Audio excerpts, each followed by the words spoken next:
Hola,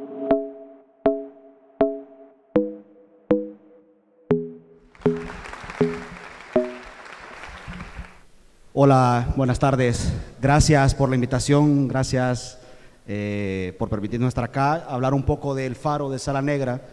Para nosotros es un orgullo estar en Río de Janeiro y explicarles un poco una pequeña historia de un periódico que ya el próximo año estamos a punto de cumplir 20 años. En algún momento nuestro lema era ser el primer periódico online de Latinoamérica. Ya nos sentimos muy viejos diciendo eso. Y un poco la historia de Sala Negra, ¿no? Que es una sección especial dentro del periódico que apostó desde un inicio a hacer una sección de cobertura de la violencia en la región centroamericana, pero una cobertura especializada. Nunca apostó Sala Negra a ser una instancia de notas judiciales o de nota roja, sino una instancia en la que desde las preguntas más básicas del periodismo y desde un interés por conocer los fenómenos que más asolan a nuestra región, impulsamos un proyecto que buscaba eso, no dar respuestas a por qué nuestra gente sufre tanto.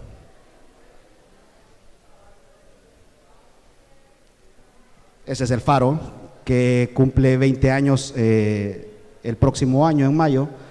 Una breve historia muy puntual, no quiero contar la típica historia del periódico independiente que logró grandes triunfos, no, el Faro a 20 años sigue teniendo muchos retos, sobre todo de financiamiento, pero sí quisiera dejar muy claro y que les quede muy claro esta idea, no se puede. 20 años después, este periódico, que en sus primeros 4 años nadie cobraba un 5, 20 años después, este periódico es una planilla de 30 personas, cerca de 15 de estas 30 personas periodistas, un equipo diseñado para hacer gestión de negocios, un equipo diseñado para organizar cada año el Foro Centroamericano de Periodismo, que es un evento similar a este, en donde invitamos a los maestros del periodismo de la región, de Europa y Estados Unidos, a debatir con nosotros sobre las realidades que aquejan al mundo. 20 años después, este periódico, les digo, sigue teniendo retos, pero le apuesta a una imaginación y a un interés por desde el periodismo seguir contando aquello que el periodismo tiene que seguir contando, y es los dramas que sufren sus sociedades. Esta es la portada de Sala Negra. A su izquierda, Sala Negra cuando nació en sus orígenes en el 2011, un fondo bastante negro, y ahora la versión actual con nuestro rediseño del periódico. Solo lo cuento para que se imaginen qué es, ¿no? Esta es la sección de cobertura de Sala Negra y así se ven portadas. ¿Qué hace Sala Negra? Sala Negra, como les dije, es una sección de cobertura de la violencia, pero de manera especializada. Sala Negra apuesta a contar los fenómenos de la violencia en la región centroamericana bajo unos ejes transversales de cobertura en los que se busca que los autores de las piezas y los miembros del equipo se especialicen en cada una de esas materias. Consideramos, luego de grandes debates, cuando nació el proyecto entre 2009 y 2011, que era necesario explicar, uno, ¿por qué nos matamos tanto? Dos, ¿por qué nuestra región tiene un fenómeno tan creciente y tan cruel de pandillas? La pandilla Barrio 18 y la Mara Salvatrucha 13, consideradas por el FBI de las más peligrosas en el mundo. Tres, ¿cuál es la incidencia del narcotráfico en nuestras violencias y su relación con las pandillas? 4, ¿cuál es la incidencia de las cárceles como centros en nuestra región es común que le digan escuelas del crimen y su relación directa con la calle? Y 5, las víctimas y cómo la cultura de violencia afecta de manera directa a las víctimas de nuestras sociedades. Tengamos en cuenta que en nuestros países, entre los 60, 70 y 80, vivieron graves guerras civiles. El Salvador salió de su guerra en 1992, Guatemala también a mediados de los 90, Honduras, que no tuvo guerra, sí tuvo una fuerte ola de represión militar, y luego a mediados de los 90 nos encontramos con una nueva guerra, ¿no? Que es una guerra social, en la que las pandillas dominan territorios y quienes más sufren son la gente de a pie, los más desposeídos, los de la calle. Déjenme contar cómo nació Sala Negra con una pequeña historia y con un primer mea culpa que nosotros descubrimos allá por 2011. No sabíamos un carajo sobre la violencia centroamericana, no sabíamos nada, absolutamente nada sobre las pandillas. El periodismo centroamericano, el periodismo salvadoreño, la academia, pero a ver, nosotros somos periodistas, no somos académicos, el periodismo no sabía nada sobre ese drama social que se vivía en las calles de nuestros territorios, de nuestro país. Uno, no sabía nada de las pandillas, no sabía nada de cómo el fenómeno de la migración durante la guerra, miles y miles de centroamericanos y salvadoreños migraron hacia Estados Unidos intentando huir de las balas, de las explosiones, de las mutilaciones, de los descuartizamientos, de la represión del Estado y de la guerra promovida por los ejércitos revolucionarios. Y luego, posteriormente, esas mismas personas regresaron, muchos convertidos en pandilleros, porque en Estados Unidos se agruparon, se defendieron y así fueron que nacieron nuestras grandes pandillas. Para 2011 no sabíamos absolutamente nada. Esta es la historia de todos nuestros huesos, que la he llamado así, que es la historia de Orlando Márquez. Orlando Márquez regresa a El Mozote, un caserío en la zona norte del país, y se reencuentra con los huesos de sus víctimas, sus familias, asesinadas por una represión militar. Orlando Márquez regresa en 2005 a ese lugar porque huía de esa otra guerra de la que no conocíamos absolutamente nada. Cuando él estaba cavando una zanja en una ampliación de su casa, se reencuentra, ahí están en esa bolsa, los huesos de su papá, de su mamá y de tres de sus pequeños hermanos, entre ellos una niña que era chineada por su madre, ¿no? Una bebé.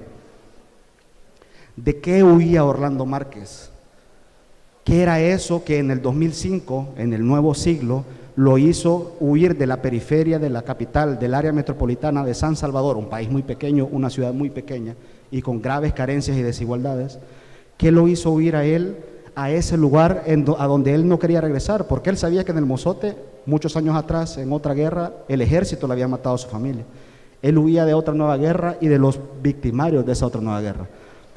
Pongo las pandillas porque me parece que son lo más llamativo en nuestra grave crisis humanitaria en El Salvador y en Centroamérica.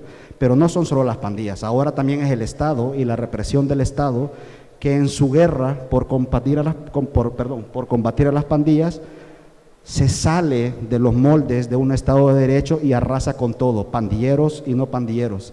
En los últimos años, Sala Negra ha revelado violaciones sistemáticas de la policía, ejecuciones extrajudiciales contra pandilleros, así identificados, y contra civiles que no eran pandilleros, pero que la policía los hace parecer como pandilleros para justificar su política de represión.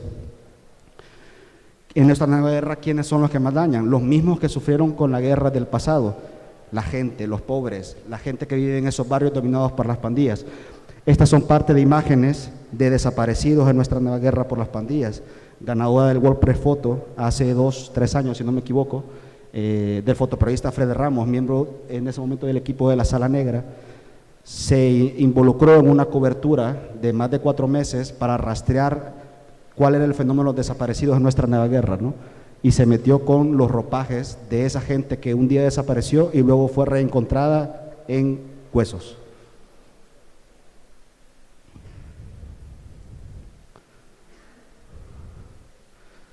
Pero ¿por qué nació Sala Negra? ¿Por qué era esa intención de tratar de entender? Uno, por lo que ya les dije, un mea culpa, como periodismo salvadoreño y centroamericano no sabíamos responder a esa violencia.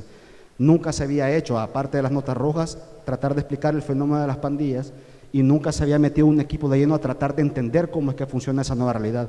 Partió el proyecto de eso, de la imaginación y de tratar de responder en una pregunta muy básica y puntual: ¿por qué nos matamos tanto? ¿Por qué la cultura de violencia provoca estas cosas? Que la muerte en nuestros países sea normal. A su izquierda, unas niñas comprando un helado en la ciudad de Ceiba, en Honduras.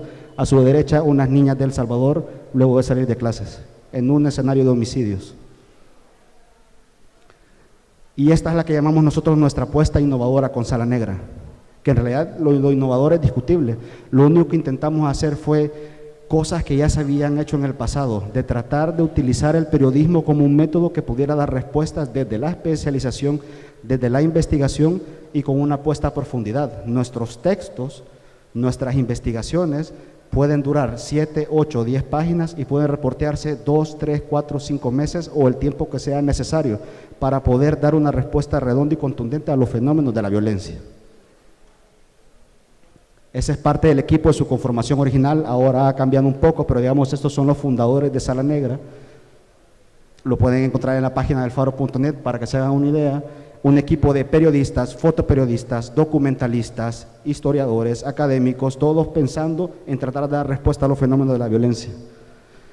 El método de trabajo del equipo muy puntual. Uno, la definición de ejes de cobertura, los grandes pilares de la sección que ya les comenté: narcotráfico, pandillas, cultura de la violencia, cárceles. planteamientos de temas. Cada uno de los miembros del equipo, a la hora de plantear un tema, se enfrenta contra el equipo en pleno para definir cuál es el tema que quiere publicar y que quiere reportear y publicar. Tiene que convencer al equipo de que intenta responder las preguntas A, B, C detrás de sus ejes de cobertura. Si no logra convencer al equipo, el tema no se produce. El tema, por ende, no debe dar respuesta ni debe explicar solo que alguien murió, sino que esa muerte, esa reconstrucción de un homicidio o de una violación o de un descuartizamiento o de una acción de las pandillas o del Estado, tiene que describir un fenómeno de la violencia. Inventamos en la sección una cosa que le llamamos la edición cruzada o el baile de los temas, por decirlo de alguna manera. El periodista se enfrenta al equipo para explicar su tema una vez antes de ir a reportearlo y otra vez a la hora de escribirlo, porque una de las apuestas del periódico es que los temas sean crónicas a profundidad. Luego está la logística, el monitoreo de seguridad, porque son temas muy puntuales y muy riesgosos en el que se pone la vida tanto de las fuentes como del periodista.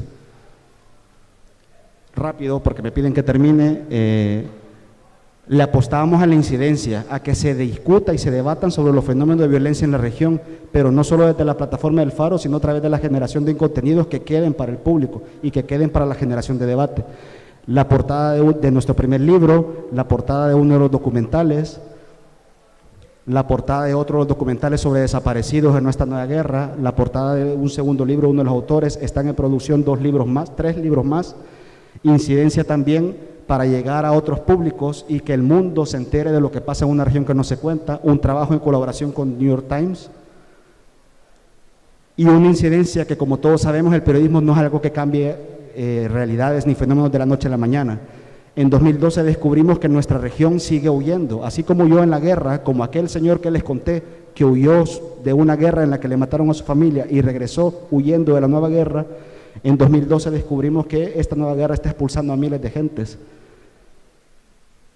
Recién venimos saliendo de publicar este especial en el que contamos a toda esa nueva masa de gente que huye hacia Estados Unidos de la guerra de las pandillas de Centroamérica. Gente que huye para no terminar convertidos en lo que está ocurriendo en nuestra región, en huesos. Gracias.